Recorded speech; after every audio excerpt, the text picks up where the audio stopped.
안녕하세요. 해피보람입니다. 오늘은 보람 있는 담임생활 10번째 시간으로 찾아뵙게 되었는데요.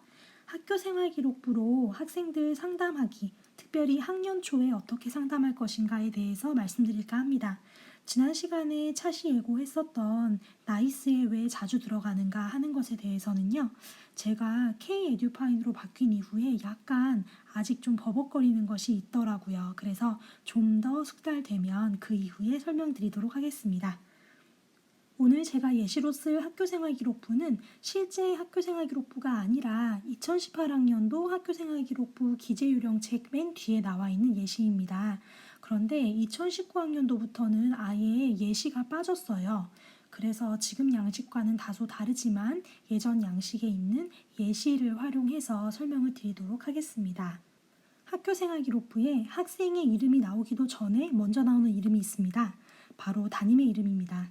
이것이 저희들에게 큰 보람이 되기도 하지만 때로는 그 기록과 관리에 있어서 그만큼 엄중한 책임이 필요하다라는 무게로 다가오기도 합니다.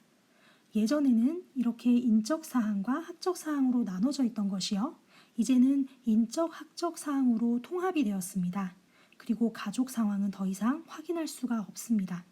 하지만 우리가 아이들을 담임하다 보면 학부모님들의 성함이 필요할 때가 있습니다. 대표적인 것이 학부모 감독님일 텐데요. 그래서 아이들에게 자기소개를 받을 때 정확한 부모님의 성함을 받아놓고 다만 그것을 철저하게 개인정보 보호 관련 프로그램으로 지키면서 관리하는 것이 중요하겠습니다. 학생 상담의 첫 운을 떼우는 것은 참 힘든 일입니다. 그럴 때, 너 뚱땡동에 사는구나. 지금도 여기 살고 있어? 이렇게 학생이 쉽게 yes or no로 대답할 수 있는 질문으로 시작해도 좋고요. 혹은 학교 올 때 어떻게 와? 걸어와? 버스 타고 와? 누가 태워주셔? 이런 식으로 약간의 간단한 단답형으로 얘기할 수 있는 질문도 좋겠습니다. 그리고 그 아래쪽에 보면 이렇게 출결 상황이 있는데요. 대부분의 학생들이 아마도 성실하게 1년을 보냈을 거예요. 그럴 때 학교 190일 이렇게 꾸준히 잘 나오는 거 진짜 힘든 일인데 고생했다. 올해도 왠지 잘할 수 있을 것 같아. 라고 격려를 하면서 시작해도 좋고요. 이렇게 부모님 간병하느라고 이틀을 기타 결석을 했다. 그러면 부모님 어디 안 좋으신지 얘기해 줄 수 있어? 너가 큰 역할을 했나 보다. 너가 집안의 중요한 사람인가 보다. 이렇게 얘기해 주셔도 좋고, 혹은 그 외에 학생 본인이 몸이 안 좋은 경우에도 선생님이 알고 미리 다른 과목 선생님들께 부탁드려 줄 수 있는 개인 사정 얘기해 줄 수 있니? 라고 접근하셔도 좋겠습니다. 다음은 수상 경력인데요. 특별히 2020학년도 현재 고2 학생들부터는 대학에 자료를 제공할 때 한 학기당 하나의 수상 경력만 제공하게 되잖아요. 그래서 제가 올해 고2 담임을 맡으면서는 이 어떤 특정한 대회나 아니면 특정한 시기, 1학기나 2학기 이렇게 편중되지 않게 아이들의 수상 경력 코디네이터가 되는 것도 중요하겠다는 생각이 들었어요. 특별히 이 표창장 같은 경우에도 보통 표창 받는 아이들이 받잖아요. 그런데 특정한 부분을 1, 2, 3학년 받는 것도 물론 의미가 있겠지만 한번 그거 받았으면 그 아이는 거기에 대해서 공인된 거거든요. 그래서 다른 분야, 봉사나 선행이나 이런 인성적인 거를 다양한 각도에서 보여줄 수 있는 걸 체크하는 편이고요. 그리고 대회 같은 경우에도 다양한 대회에 참가하도록 정보를 주고 알려줄지 아니면 잘 해왔던 것을 계속 쭉 잘해갈 수 있도록 거기에 좀 선택과 집중을 하게 할지 그런 것들을 아이랑 얘기해보면 시작이 좀 더 알차게 시작될 수 있지 않을까 생각이 들고요. 어떤 분들은 이 상 같은 경우에 뭐 1등이나 이렇게 좀 상위권, 상탈권 아니면 의미 없다라고 생각하는 분들도 있는 것 같아요. 학생들을 포함해서. 그런데 제가 이제 나름 대학에서 주최하는 학생부 종합전형 관련 컨설팅이나 뭐 설명회 같은 거, 교사 연수 굉장히 많이 찾아다녔는데 제가 내린 결론으로는 다양한 활동과 관련된 대회는 순위 상관없이 상만 타면 무조건 이것은 어느 정도 인정을 받은 거라고 대학에서 생각을 하는 것 같고요.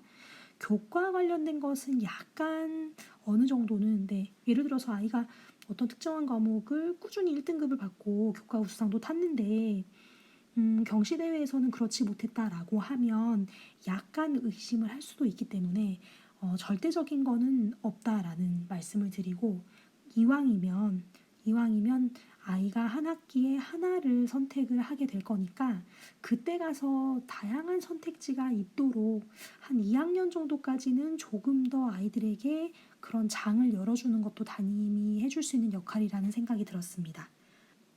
물론 대학이 전부는 아니지만 저는 지금 일단 학생부 종합전형에 준해서 학교생활기록부 관련 상담을 하는 것이 기본이라서요.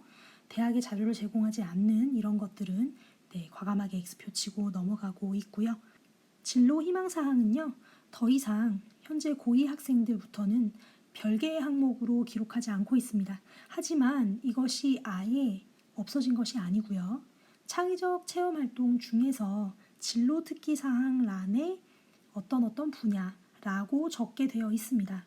저희가 진로 특기사항에 학생과 상담한 내용까지 적게 되어 있기 때문에 희망 사유도 여전히 적어주면서 그 내용이 진로 특기사항 속에 있는 다른 내용들과의 유기성이 있는가까지도 판단이 되지 않을까 싶고요.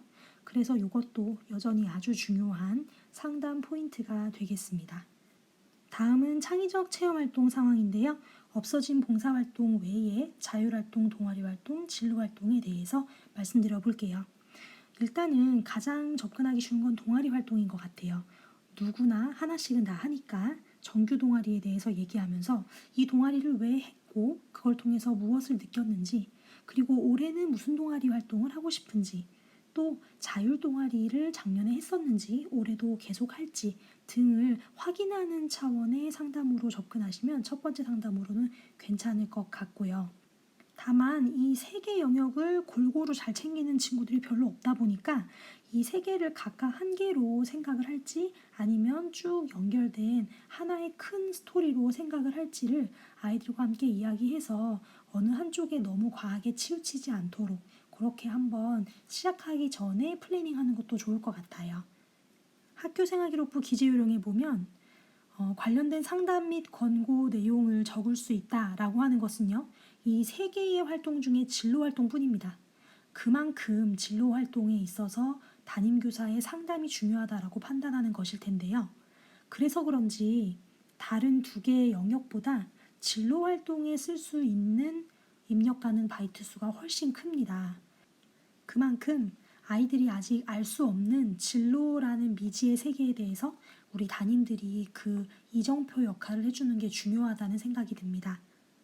그 봉사활동은 중학교와 달리 고등학교에서는 상급학교 진학을 위한 만점 기준도 없고 또 대학에서도 특정 학과 빼고는 이것이 어떤 필수적인 요소가 아니기 때문에 약간 놓치기 쉬운 내용인 것 같아요. 그렇지만 예를 들면 헌혈처럼 평일과 주말과 상관없이 4시간 풀로 인정받을 수 있는 봉사활동이 있다라는 것을 알려준다든지요. 아니면 어떤 특정한 기관에 가서 지속성 있게 꾸준히 하는 것이 어떤 진로랑 연관이 될 수 있다라고 안내해 주는 것만으로도 아이들이 좀 더 자신의 진로 지도 또는 생활 지도에 대해서 구체적으로 담임 선생님의 도움을 받았다라고 느낄 수 있는 부분인 것 같아요. 그렇지만 중요한 건 투머치는 무조건 나쁘다라는 거죠.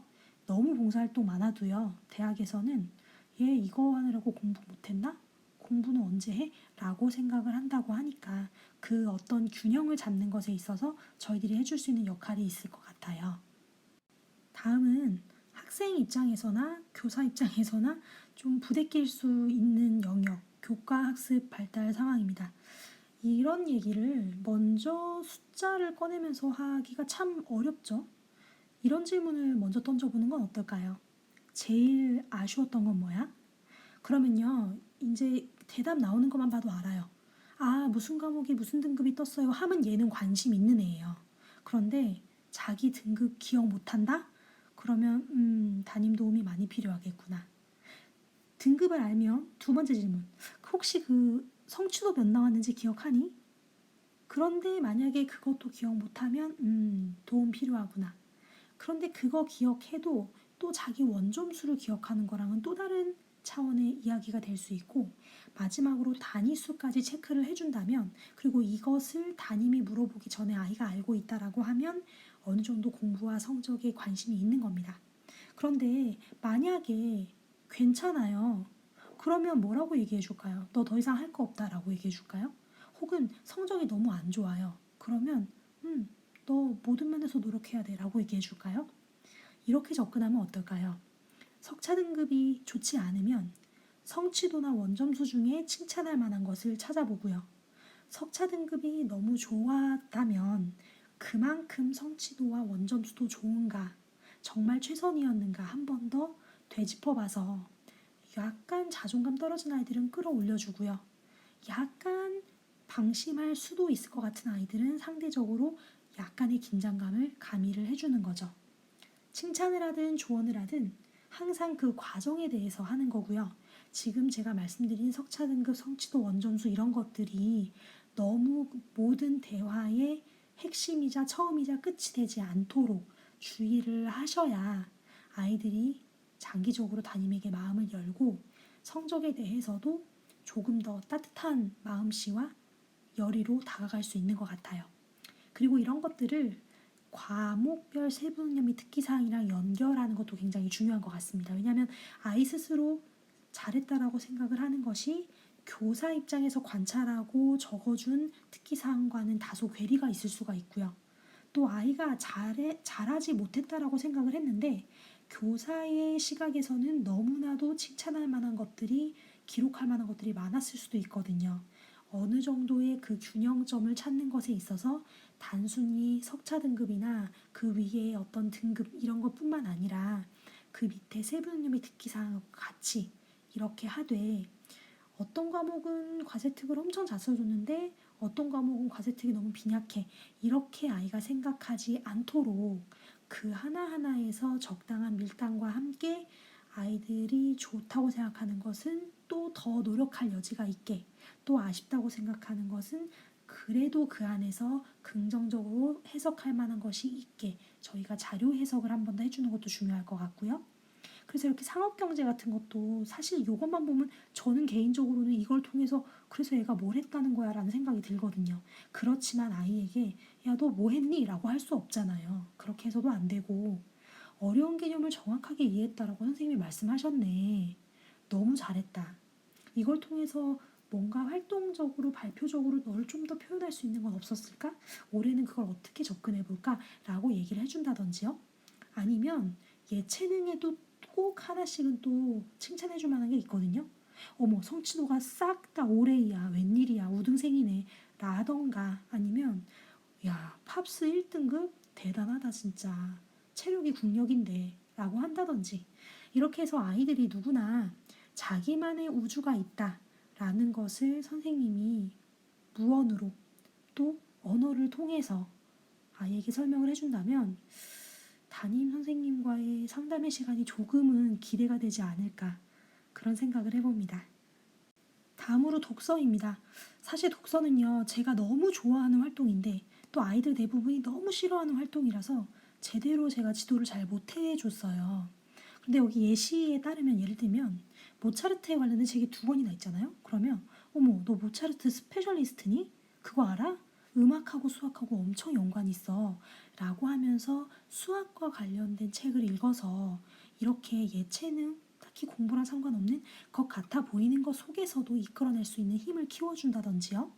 아니면 특정한 과목에 책 한두 권씩 읽어와 이렇게 하는 분들도 계시다고 들었는데 애들이 그걸 따라올 수 있는 애들이 별로 없다라고 하면 이렇게 군을 묶어가지고 언어, 인문학, 수학과학, 그리고 진로 관련 이렇게 해서 아이들이 조금 더 숨통트게 독서를 접근하게 도와주는 것도 좋을 것 같고 거꾸로 수학에 관심이 있고 예체능 관심 없는 친구 근데 예체능 하나 정도 좀 어느 정도 수준급으로 하는 거 대학에서 굉장히 좋아하잖아요.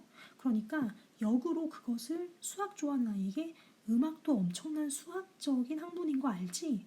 관련된 거 한번 자료 찾아와 볼래? 책 한번 읽어볼래?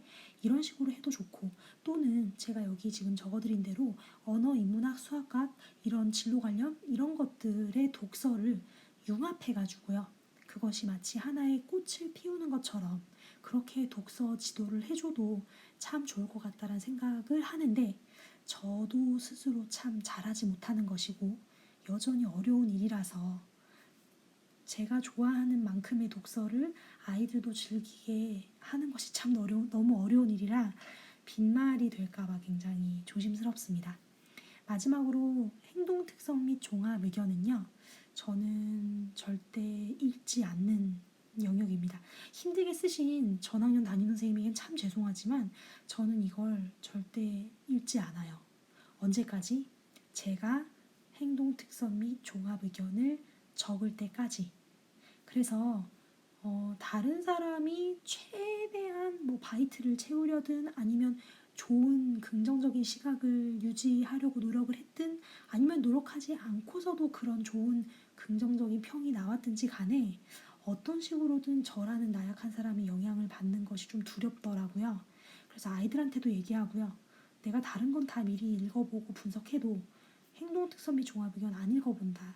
여러분이 나를 만나서 이전에 했었던 노력을 지속하고 또는 완전히 달라진 모습을 보여주도록 하는 그 모든 것, 나를 만난 데이 원부터 다시 시작이다 라고 얘기를 하고 시작하는 편입니다.